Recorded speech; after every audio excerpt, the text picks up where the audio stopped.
Sabi po nung dating sikat na senador dito sa bulwagang ito, na itago natin sa pangalang Joker Arroyo, kapag bad ka, lagot ka. Pero ngayon, Mr. President, kapag good ka, lagot ka sa mga sindikato. Mr. President, ngayong araw pong ito, kaninang umaga, nagulat po ako nung meron pong kumaladkad sa pangalan natin tungkol po sa flood control project sa mahal nating lalawigang Bulacan. Uulitin ko at parang sirang plaka na po ako, Mr. President. Wala po ako kailanman naging flood control project. Hindi ko po sasabihin na I categorically deny this accusation. Dahil po may resibo po tayo. Meron po pwedeng i-verifika kung bakit ito nangyayari. Mr. President, noon pa man tayo ay lumalaban na against this flood control issues, Mr. President. 2023, I'm just not sure, Mr. President, kung ready na po yung staff natin para i-show yung video na since 2023 ay dito po sa mismong bulwagan na ito at sa mga committee hearings, binabanggit na po natin ito. Please. Kinausap ko nitong nakaraang Karina, ang lahat nagsasabi, mas worse. Yung dating hanggang bewang, lagpas tao na. Yung dating hindi binabaha, binabaha na. Hindi inaabot na bahay, binabaha na. So, I don't know how else to say this, Mr. Chairman. Yung 5,500 pala na programs, projects na natapos na ipinagmalaki ng ating Pangulo noong SONA ay patsi-patsi lang. Hindi rin nakatulong, tingin ko, Mr. Chairman, hindi nakatulong kasi patsi-patsi nga po eh. Sana ang hiling ko na lang po ay kahit na hindi po masisimulan next year, makita po natin talaga yung master plan para po meron ding confidence yung mga kababayan natin that it's really moving, Secretary. Kasi kung titingnan nyo po from last year tsaka this year, baka walang magsabing nag-improve talaga sa amin and I'm speaking from personal experience. Mr. President, noong pong time na yun, Mr. President, nagpunta po tayo sa Kalumpit kasama si Mayor Lem at si Governor Daniel Fernando. Binanggit po natin sa lahat ng news outlet na palpak talaga ang programa ng pamahalaan sa flood control. 2 years later, Mr. President, ang Pangulo ng Republika ng Pilipinas pumunta rin po doon sa the same town with the same mayor and with the same governor at sinabi rin po ng ating Pangulo, palpak nga ang flood control program ng pamahalaan. Mr. President, para po tayong sirang plaka, dito sa Senado paulit-ulit, 1.4 billion pesos ang budget ng gobyerno pero nasaan po itong flood control na ito? In the same year, Mr. President, kanina sa Kamara, sinasabi in the same year, may program daw po si Joel Villanueva. Wala pong ma-verify, wala pong ebidensya, wala pong resibo. Pero patuloy po itong tinatanong. Mr. President, sabi ng matatanda, kung sino yung lumalaban, siya yung gusto nilang tamaan ng mga sindikato. And if you can't convince them, confuse them. Binanggit din po yan ni Mayor Vico Soto.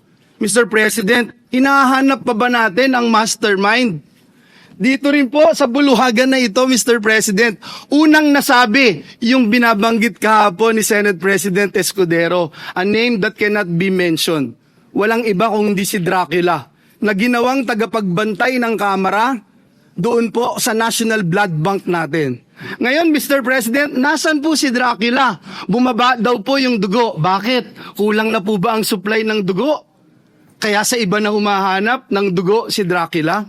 Sino ba ang mastermind nito, Mr. President? Hindi po ba ganito rin po yung ginawa sa atin 2 years ago nung nilabanan natin yung People's Initiative na may mga script na pinababasa? At basa, scripted lahat. Kahit walang ebidensya, i-contempt mo. Kahit walang ebidensya, ipako mo sa krus. Mr. President, hindi po tayo natatakot sa mga ganitong uri ng demolition job. Handa rin po tayong madungisan ang ating pangalan, mainsulto o batikusin kung ito naman po ang magliligtas sa ating mga kababayan at tuldok sa anlibaha. Mr. President, let me put this on record. Alam ko po kung bakit lumabas ang pangalan ko. Kahapon ho, Ginoong Pangulo, and Senator JV and Senator Chis would attest to this. May hawak po ako ng mga affidavits ng mga taga-DPWH sa Bulacan. Pinakita ko po sa kanila at sabi ko, i-bring up ko po doon sa committee ni Senator Marcoleta. Hindi ko po ito nagawa sapagkat alam naman natin, Mr. President and Majority Leader Migs, alam natin yung nangyari kahapon. So we were preparing. I didn't get the chance to attend the committee hearing. Pero ang sabi ko nga po kay SP Chis kahapon at kay Senator JV, this is way too low. Assistant District Engineer. Para namang, bakit naman pag-aaksayahan ko ito ng panahon? And then, ito nga po, lumabas bigla kahapon ang taong ito. And I'm not trying, Mr. President, na just to defend myself and hit this pawn, Mr. President. Kasi alam naman natin sinong may hawak dito. Kaya ang hiling ko po sa bulwagang ito, ang hiling ko rin sa ating Pangulo, alam ko na sincero po kayo. Alam ko po na masakit po sa inyo itong nangyayari. Pero klarong-klaro po sinong mastermind, Mr. President. Klarong-klaro po kung nasaan na si Dracula, kung bakit bumaba ang kanyang dugo kasi hindi na ho malaman kung saan tatago yung bilyon-bilyon o trilyon-trilyon sa lapi. Hindi na alam kung saan kaya bumaba po yung dugo. At mismo si Dracula sinasabi hindi naman niya gagawin ito kung walang basbas ng amo niya. Sino ba ang amo niya, Mr. President? Sino ba ang naglagay sa kanya bilang tagapagbantay ng national budget? So yun lang po, Ginoong Pangulo, ang nais kong sabihin.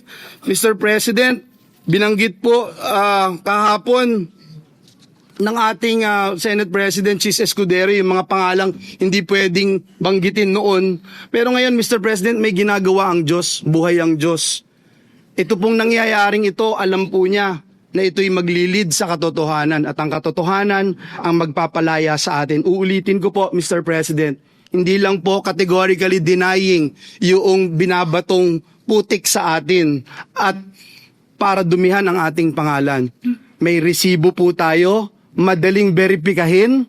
Tayo po ay more than willing mag-undergo at sumali sa anumang investigasyon sapagkat wala po tayong tinatago. Ngunit ang hiling ko, Mr. President, atin pong alamin at siguruhin na may ebidensya yung ating mga sinasabing sangkot dito. At sa mga susunod na pagdinig, bibigay ko po lahat ng aking nalalaman. Wala din po akong sasantuhin gaya ng sinasabi ko noon pa. At Mr. President, I will never betray my principle. I will never, ever,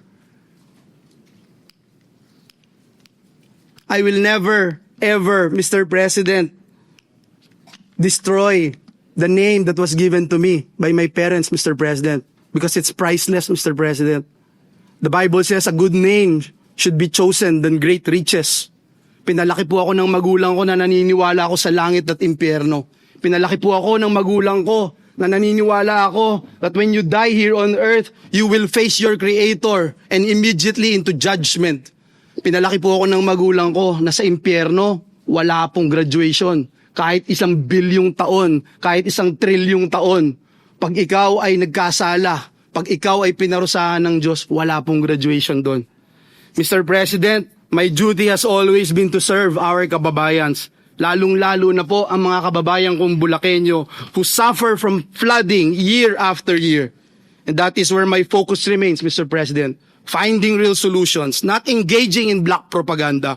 Mr. President, I will not be distracted by lies. And instead, I affirm my commitment to the work that truly matters, serving our people with honesty and integrity. Maraming salamat po, Ginoong Pangulo.